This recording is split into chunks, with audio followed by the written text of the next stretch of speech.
बिहार के उप मुख्यमंत्री सम्राट चौधरी, इन पर मेरा सीधा आपके माध्यम से सरकार को, बिहार के गवर्नर से, बिहार सरकार से, केंद्र सरकार से मेरा अनुरोध है कि इनको हत्या के आरोप में, ये हत्या के अभियुक्त हैं, इनको तुरंत पद से बर्खास्त करके गिरफ्तार किया जाए। क्यों किया जाए ये समझिए।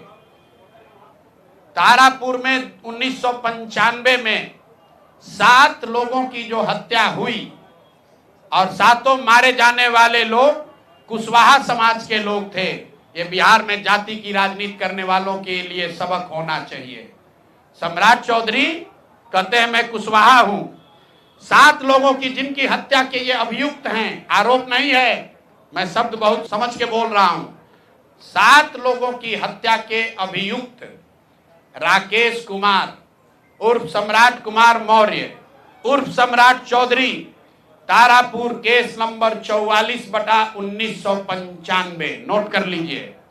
44/1995 में 7 लोगों की हत्या हुई, उसमें ये अभियुक्त हुए और जो केस है चीफ जुडिशियल मजिस्ट्रेट को 24/4/1995 को इन लोगों ने डॉक्यूमेंट सबमिट किया।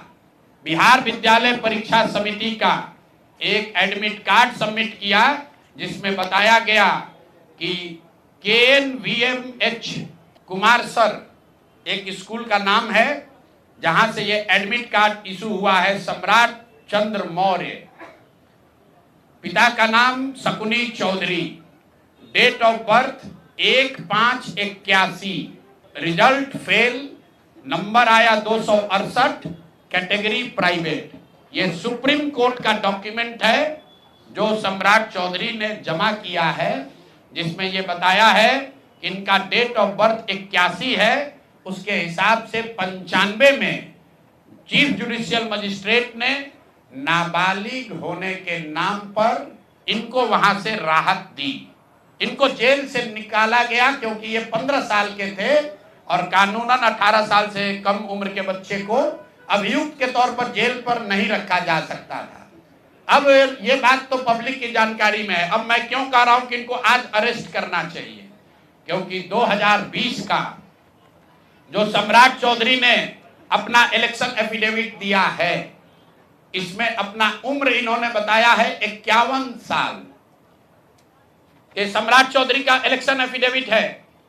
इन्होंने अपना उम्र बताया 2020 में 51 साल। इसका मतलब है कि 2020 - 26, तो 1995 में इनका उम्र था 26 साल। तो 26 साल के उम्र के आदमी को कोर्ट ने गलती से गलत सर्टिफिकेट के आधार पर नाबालिग होने के नाम पर अभियुक्त होने के बावजूद, ध्यान दीजिए, अभियुक्त होने के बावजूद इनको जेल से बरी कर दिया गया था कि ये 15 साल के हैं, जबकि इनका अपना डॉक्यूमेंट बता रहा है कि ये उस समय 26 साल के थे।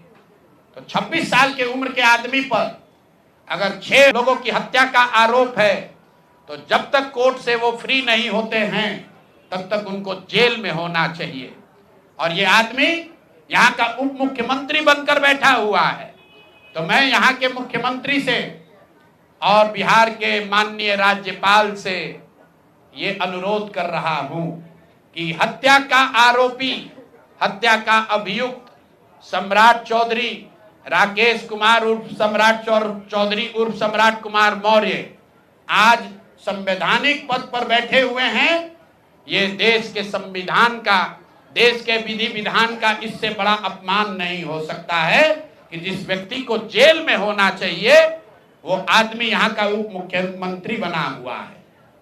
तो मुख्यमंत्री नीतीश कुमार सीधे इस पर कार्रवाई करें।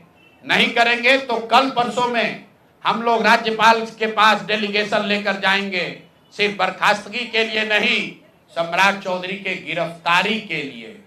पूरा समझिए, मैं कैमरे पर कह रहा हूं, सम्राट चौधरी हत्या के अभियुक्त है, जेल से फर्जी डॉक्यूमेंट निकाल कर बाहर निकले हैं। या तो इनको बर्खास्त करके गिरफ्तार कीजिए और नहीं तो देश में जितने लोग हत्या किए हैं उनको भी जेल से छोड़ दीजिए। ये हालात है, ये डॉक्यूमेंट है आपके सामने। ये सम्राट चौधरी का इलेक्शन एफिडेविट है, जिसमें 2020 में उन्होंने अपने आप को 51 साल का बताया है। उसके मुताबिक 1995 में वो 26 साल के थे और कोर्ट में इस आधार पर इनको बरी किया गया है कि ये 15 साल के बालक हैं। तो ये बता दें कि ये हत्या के आरोपी हैं। इन्होंने जो सर्टिफिकेट दिया है वो ठीक है कि नहीं है। हम लोग मांग कर रहे हैं सम्राट चौधरी को, जो हत्या के अभियुक्त है, 6 हत्या के अभियुक्त हैं, उनको गिरफ्तार कीजिए और नहीं तो बिहार में जितने लोग अभियुक्त जिनको बनाया गया उनको सबको छोड़िए। इस देश में अलग अलग कानून नहीं हो सकता है। और ये गृह मंत्री के साथ घूम रहे हैं। मोदी जी को हम लोग कल पत्र लिखेंगे कि आपके पार्टी का नेता, जितने लोग भाजपा के समर्थक हैं, भाजपा के जितने लोग नेता हैं, कार्यकर्ता हैं, वोटर हैं, आपके जरिए से सबको बता रहा हूं, मेरे भाई एक बार अपने दिल पर हाथ रखकर सोचो। जिस व्यक्ति पर 6 लोगों की हत्या का आरोप है, जो व्यक्ति 6 लोगों की हत्या का अभियुक्त है, उसको तुम अपना नेता बनाकर बिहार का उप मुख्यमंत्री बनाए हो और तुम अपराध की बात करते हो, तुम जंगल राज की बात करते हो। तो सम्राट चौधरी को अभी के अभी पद से इस्तीफा देकर पुलिस को अरेस्ट करना चाहिए और अगर पुलिस अरेस्ट नहीं करती है तो हम लोग कोर्ट में मूव करेंगे। कोर्ट के संज्ञान में बात को लाएंगे कि साहब ये बताइए कि कैसे आपने इनको बेल दिया है, कैसे इनको आप समाज में बाहर रहने की अनुमति दे रहे हैं।